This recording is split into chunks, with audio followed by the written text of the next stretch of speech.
What's up? It's Steph from Steph's Rock Show. We're back on Spotify. We have an awesome member of Doomboyz from Los Angeles. Thanks for coming by.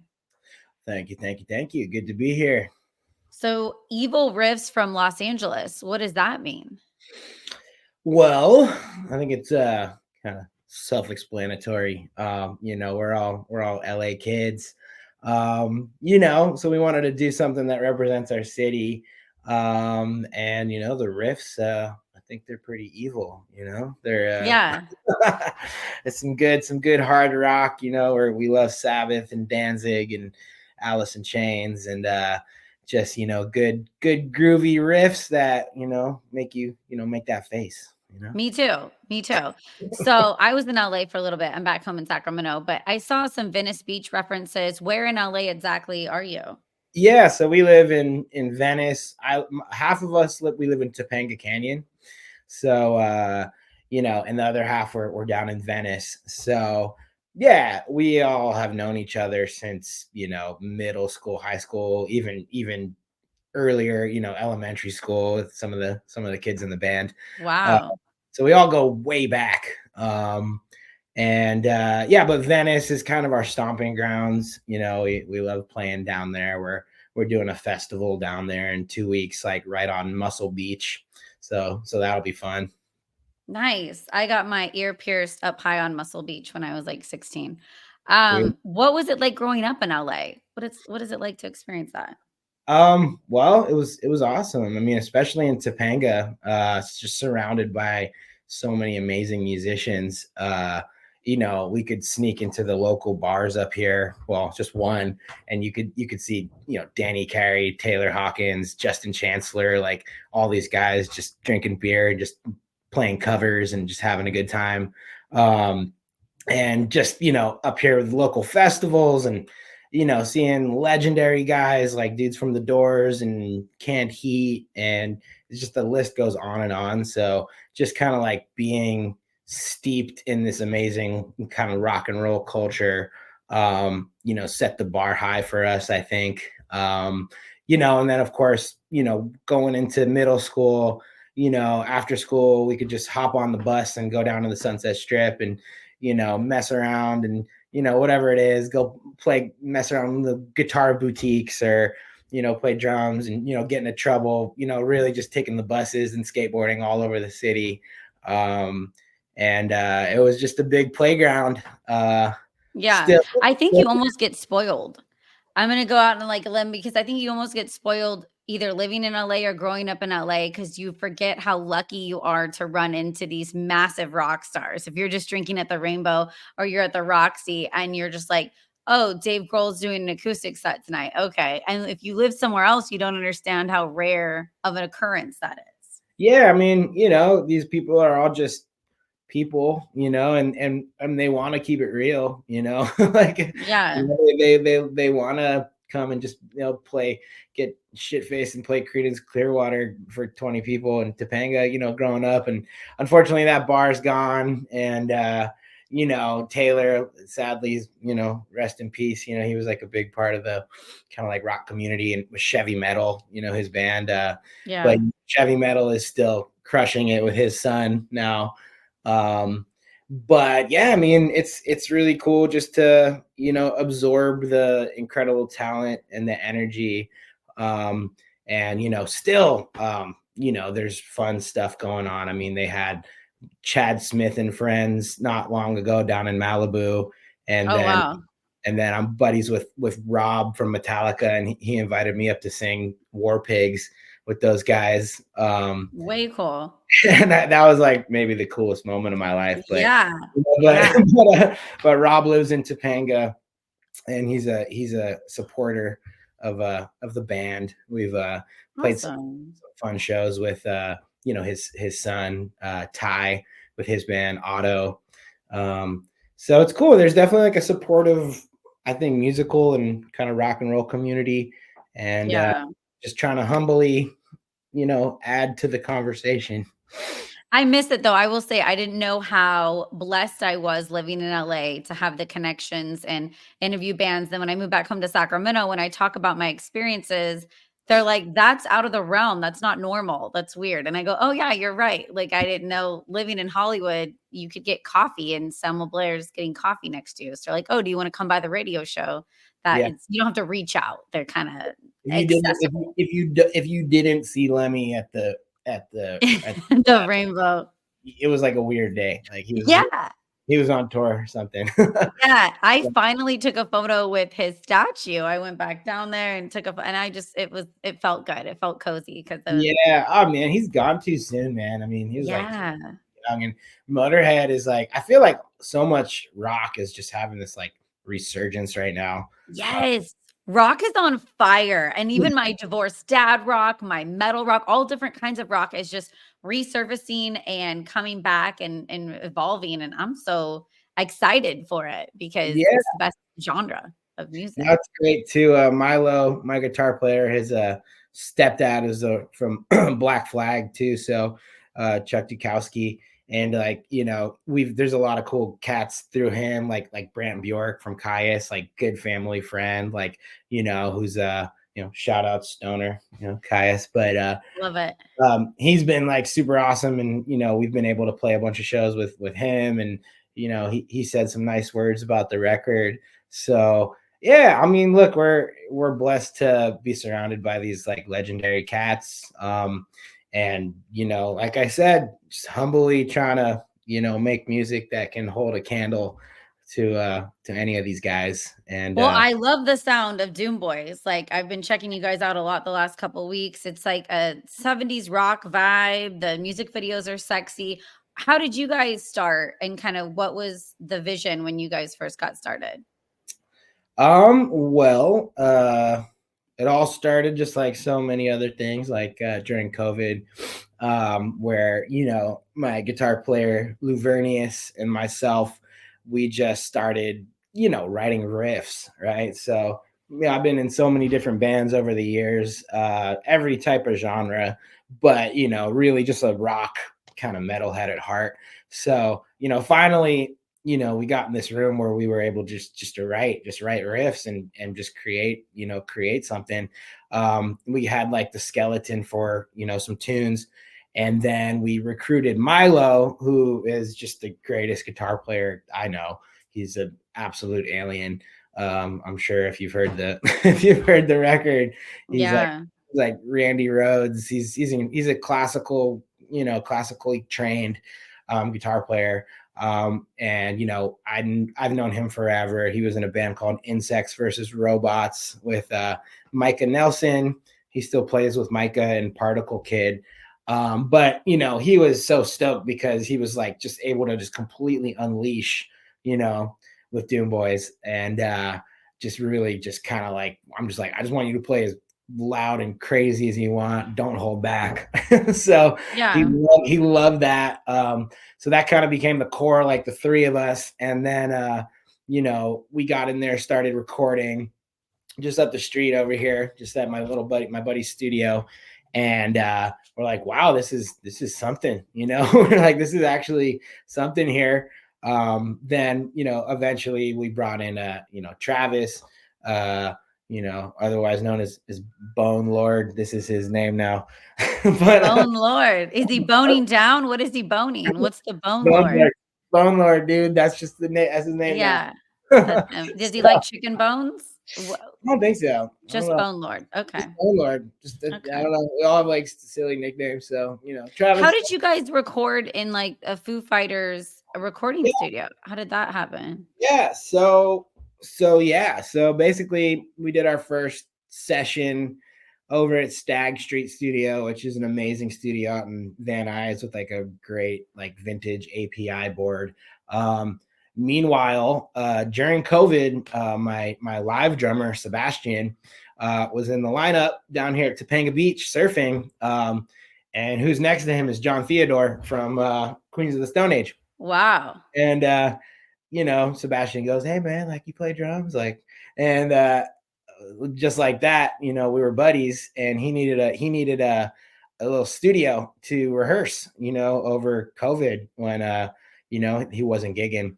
So next thing I know, John's calling me up, and I got his, and next day got his freaking red Vista light in my studio, and he's there, and we're Wow. you know, just become great friends. And you know, what a amazing, humble guy, like one of my drumming heroes. Like it was like crazy. I mean, it's still wild, man. He's so good. He's like the living John Bonham.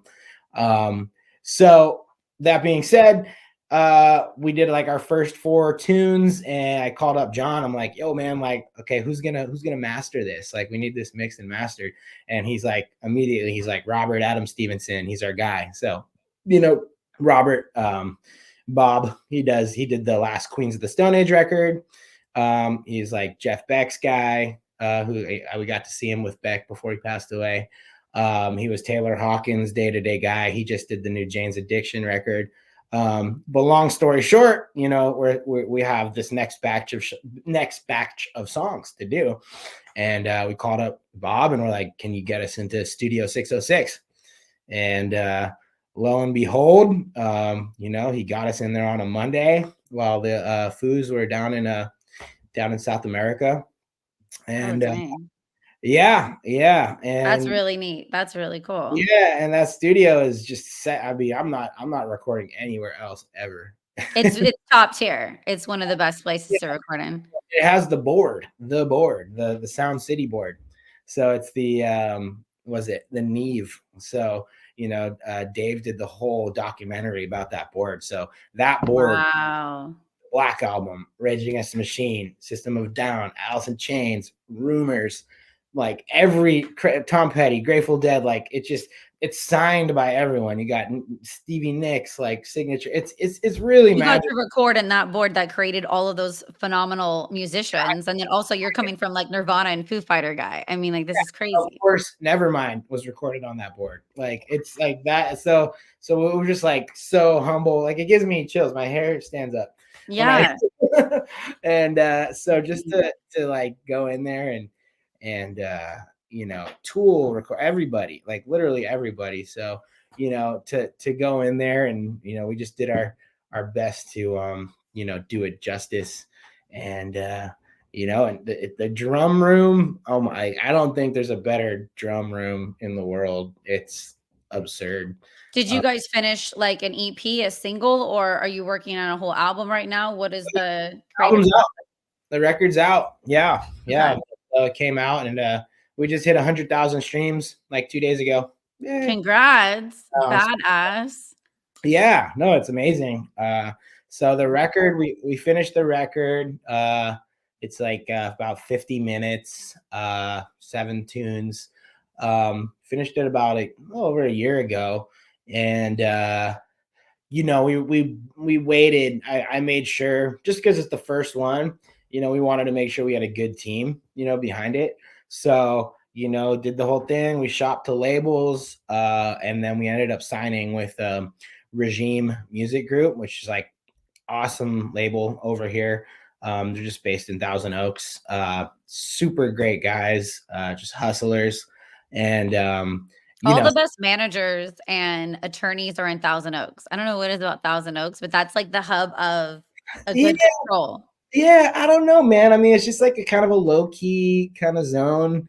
Mhm. You know, after people kind of get fed up with Hollywood or even Malibu, it's kind of out there. You know, Yeah. Calabasas, Thousand Oaks. It's A lot of good PR companies are in Thousand Oaks, yeah, I you think know? there's like affordable office space type thing, you know. That's a good way to put it, yeah.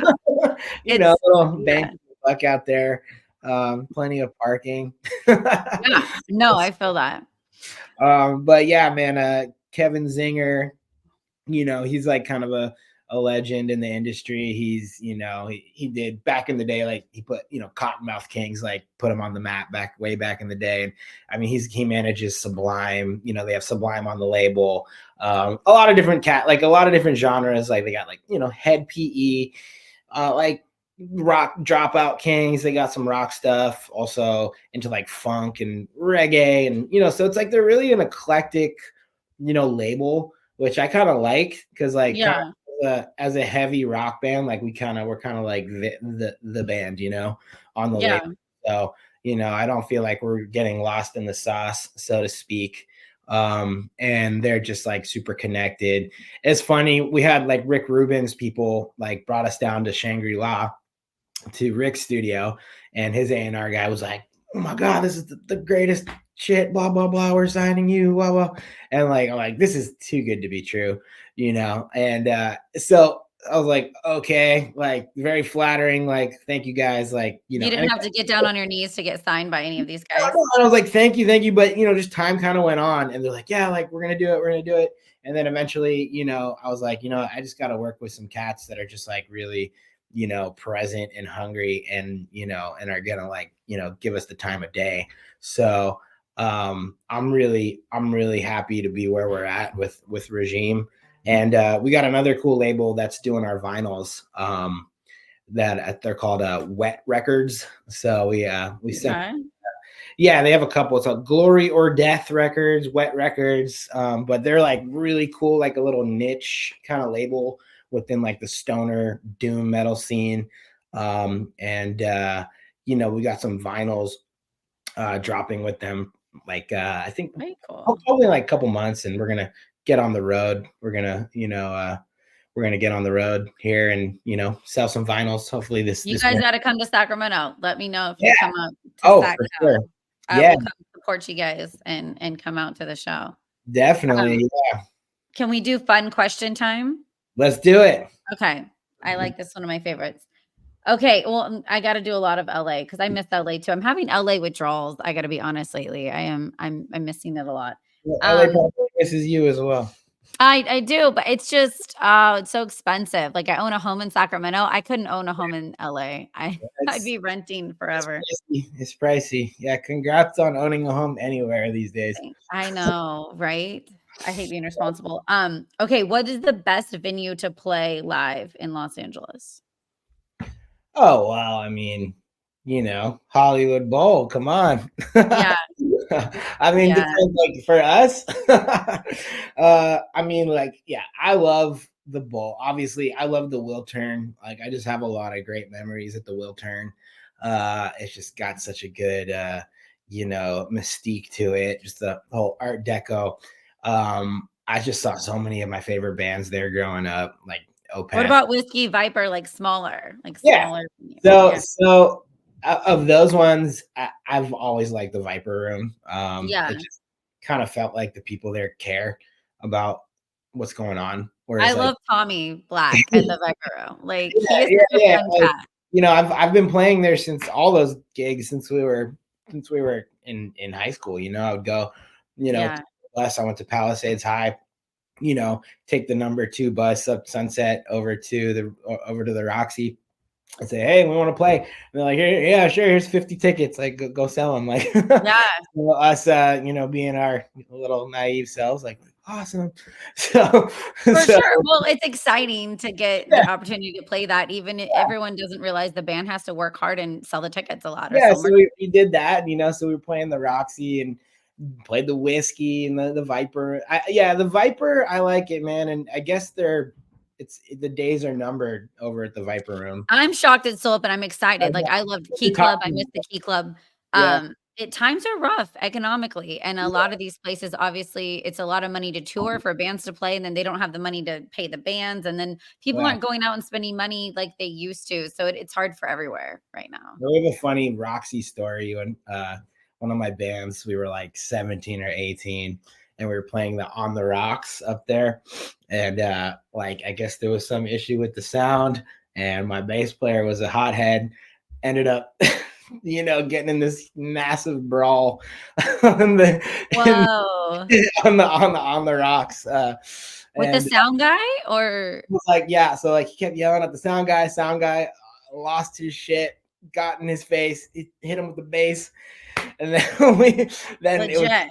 it was like, nah. I mean, it's a good story. It was pretty uncool at the time, but it was like us versus the security versus the sound guys versus like our friends. Like it was, and our bass player and guitar player, they both went to jail that night. We were like, Oh. hopefully we were like 17 or 18, so I think yeah, it wasn't good. I mean, like, it's a great story, It's a great You story. got no, honestly, I'm at this age where I'm like, the fact that I'm alive and how much cocaine and how many Yeah, people I made out with on the Sunset Strip, the fact that I'm alive, I'm okay. I'm like, I'm proud of it yeah. almost. One of those things where, like, in the moment, like, it was not good, but now, like, it's a great story. Where Yeah.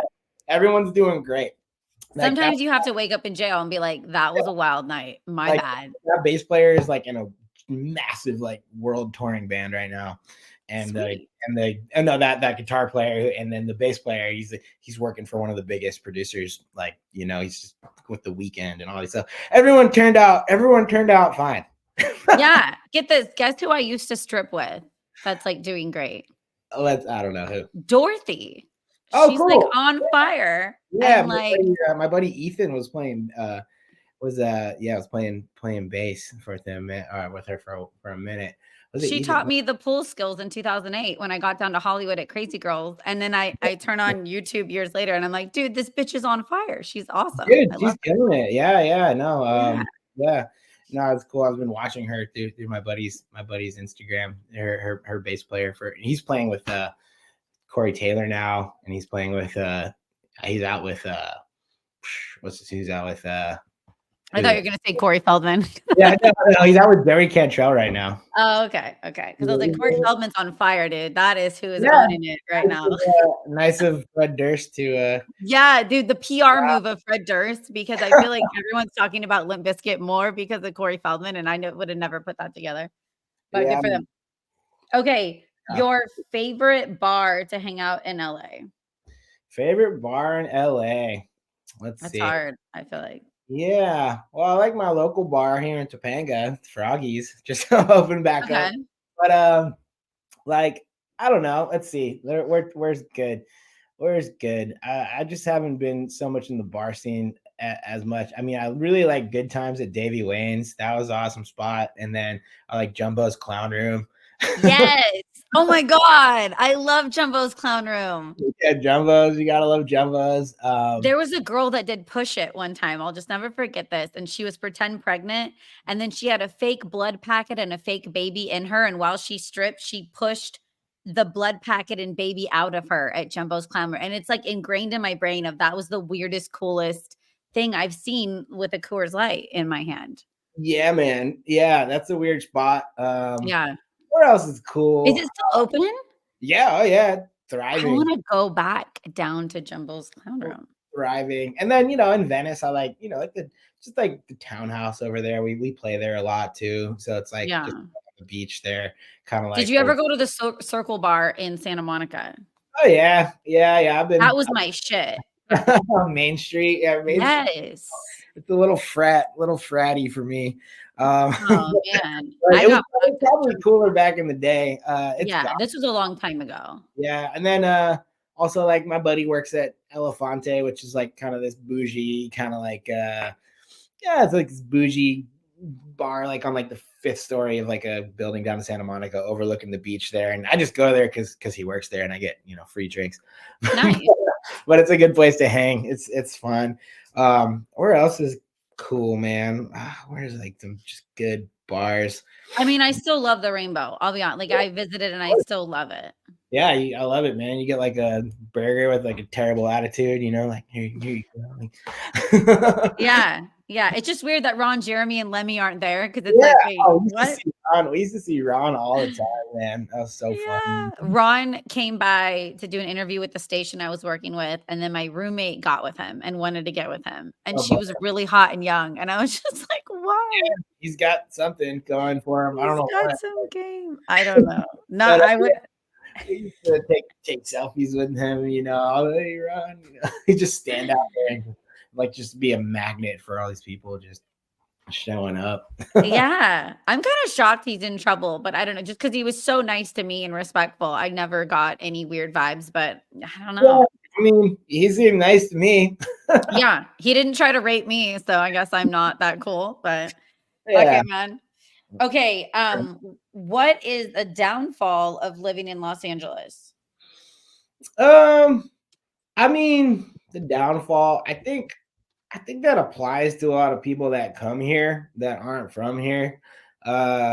I think coming here with certain expectations or kind of ideas about what this place is, or what it can do for you, or if you're coming out here trying to be famous or whatever, like it takes away from like the actual work, Mm, and there's like the allure of fame and this and that in Hollywood, but it's just the real deal is like you have to just be really, really, really good and just really work hard, and probably even harder here than anywhere else. I will say, like, just being really spread out, like, a lot getting people to shows is sometimes tough. So you got to really like hit the nail on the head. You gotta, there's a million things going on at any moment. So, you're putting a show together, like you really, really have to know what you're doing, and put all the pieces together correctly, activate the right community. Oh yeah, Permanent Records. That's another one of my favorite bars. Thinking that's that over there. They're great. That's such a cool spot. But it's like, yeah, really just finding the lane, so to speak, because it's tough. Like the competition's out of control. A lot of times people would just rather hang out at home and smoke weed than like yeah. go drive like 40 minutes, to do something.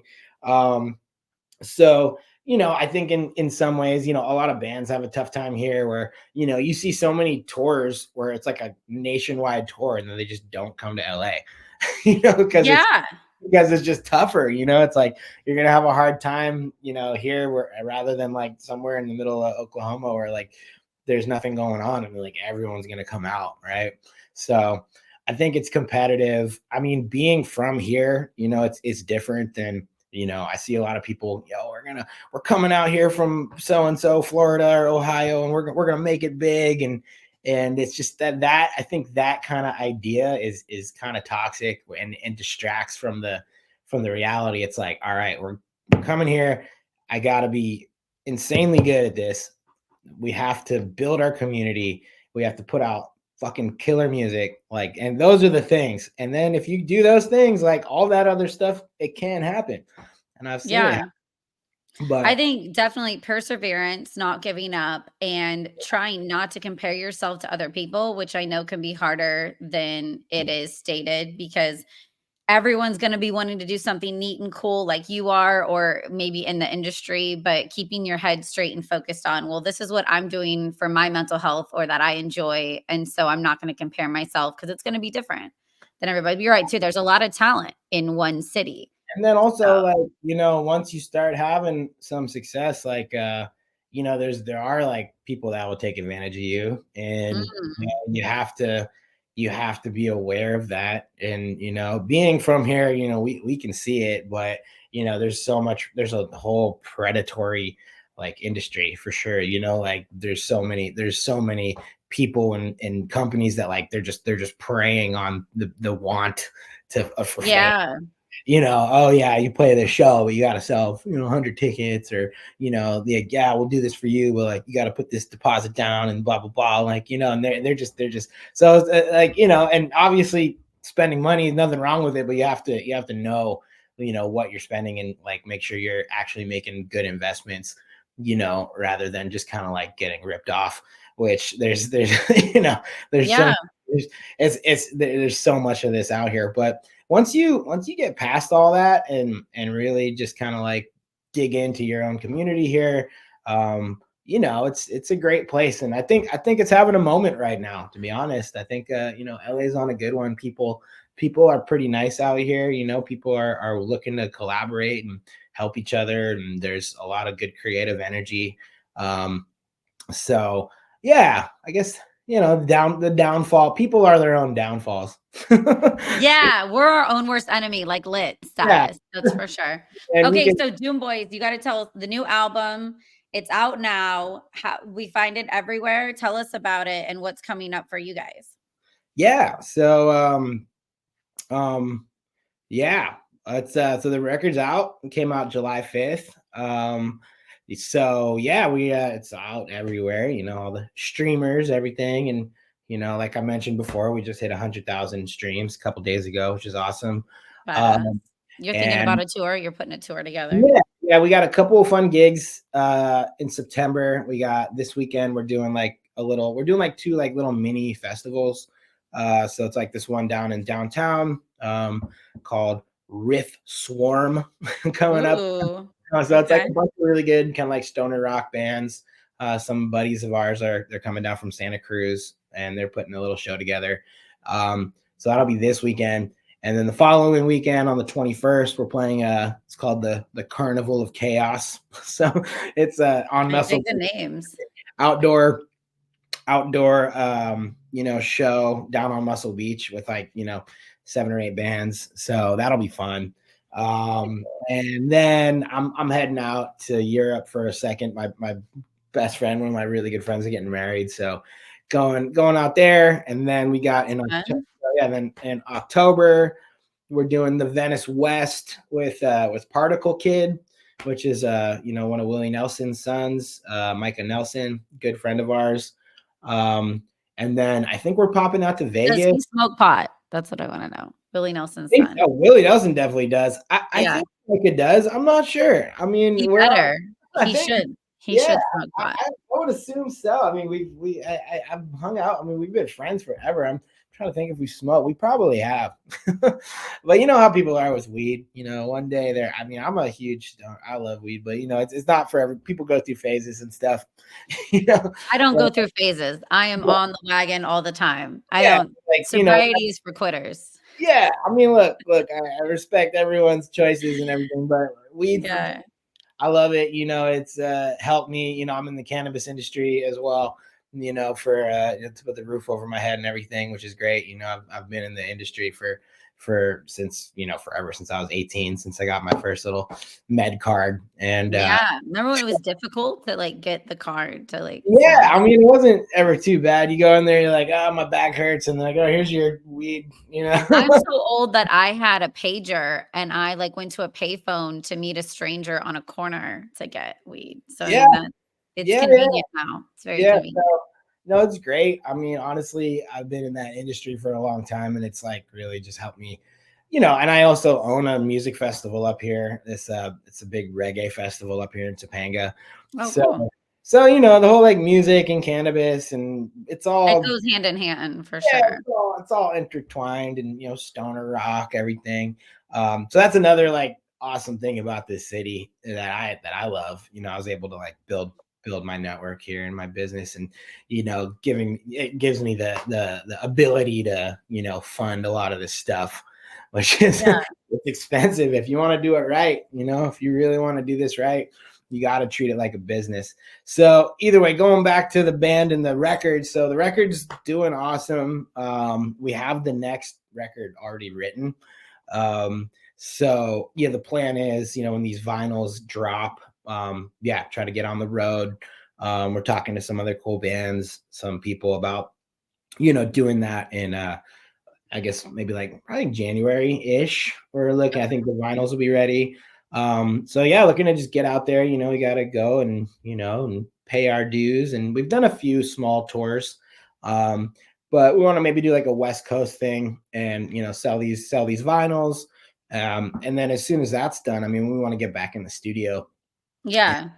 get working on their next record. Because That's sweet. yeah, we've I been think it's smart. Alien Ant Farm just did a mini West Coast tour before a big tour to test it out, and they just did, all over the whiskey, LA, San Diego, and then they went up to Portland and Seattle, and they're like, okay, that was like our dress rehearsal, and I'm like, that's kind of a neat thing to do if you're from LA yeah. to test out the West Coast and then pop off. Yeah, I mean, it's just like, it's tough, it's expensive to, it's It's expensive. expensive to live, dude. Living is like It is. really Everything is rough expensive. and touring, it's crazy. And it's that's the whole thing is like, how do we make this sustainable?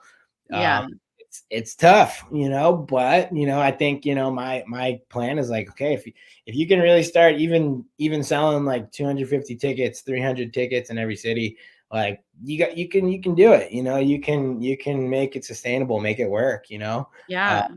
and obviously like having great merch, but we do it because it's fun, we love it. Like that's Yeah. try not to lose sight of that. It's, it It's just a makes. hobby, and if you have a hobby that you really enjoy and you love, keep at it, don't stop, you And also, know? like, as a singer now, because I've always been a drummer my whole life, and when we were cutting the record, we couldn't figure out a singer, and eventually I'm like, yo, I'm just gonna do it. I'm just gonna go for it. Fuck yeah. So so we took a few lessons, and now I'm a singer, and like it's like this awesome new passion that it's like crazy. I think I surprised myself. Everyone's like, holy shit, like this is crazy. Like, so now like I mean it's so much fun. So in the end of the day, like this is what brings me joy more than anything, Yeah, um, and I think if you do it because you really, really love it and you just really make the music that you want to hear, like it shows. don't try to make it for anyone else, make it for you, because make the shit that you want to hear. Like the exact, and then, I'm just so steeped in all my influences. Growing up every day, going on a school bus, just pissed off, listening to whatever Metallica or Tool or ACDC or Opeth or whatever it was, and it's Yeah, part of my DNA that, I'd like to think that Doomboyz is just this, baby just born of all these influences, and just this music that I just love so much, and it's in my DNA. So it's just, we're all really proud of the record, we really are. And it's a it's amazing to finish something, front to back. Like, that's mine, ours, like we did this, I've played on so many different like records and toured with different artists and different, but it's never really been my music. So now, like, to have this thing that we did, that it's like, wow, we did this front to back, finished it. It's an amazing feeling. it's And your baby, it's your project. Yeah, yeah, and did it. I'm ready That's cool. to make the next one too. We've been performing songs off the next record for a while, so people already know some of the tunes. And I can't wait. I can't wait to cut the next record. It's just fun. It's the most fun thing. The other thing, the most Yeah. most fun you can have with your pants on. Yeah, right. No, I get it. You finish the record front to back and a girl front to back, and that's the best thing you can do for both of them. Cheers to Well, that. dude, thank you so much for stopping by Steph's Rock Show, and let us know if you come to Sacramento. We'll definitely come Yeah, out and no, see it's it. on the list. I love good old Sac Town. Yeah, we'll get up there for sure. And Town, baby. yeah, Sacto. Yeah, so yeah, there's a cool band up Yeah. there that I follow, because my buddy has this record label called Seeing Red. There's this band called Chrome Ghost up there that's pretty sick. If you should check them out. Yeah. Yeah. Yeah, No, they were. yeah, I know them. I host a couple of shows up here, and so, I love the Sacramento scene, but thanks, dude, Yeah, for stopping by, and, yeah. I wish you guys the best of luck.